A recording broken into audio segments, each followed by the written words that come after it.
Yan nga no, tapang-tapangan tayo ngayong araw. Dahil nagpa-piercing lang naman tayo sa ating kilay. At tattoo and piercing ang mga ginagawa nila. At dito sa part na to, pumili na ako ng hikaw na ilalagay sa aking kilay. Grabe, sobrang kinakabahan ako kasi first time ko to. Pero syempre, tapang-tapangan tayo at feeling strong, kakayanin natin to. So yan, i-pattern na guys. Let's go.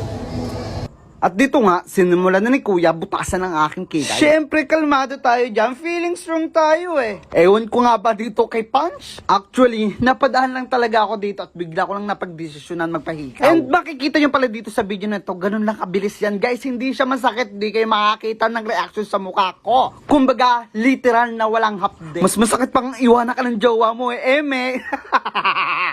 Wow. Let's go guys. Yun na pala yun.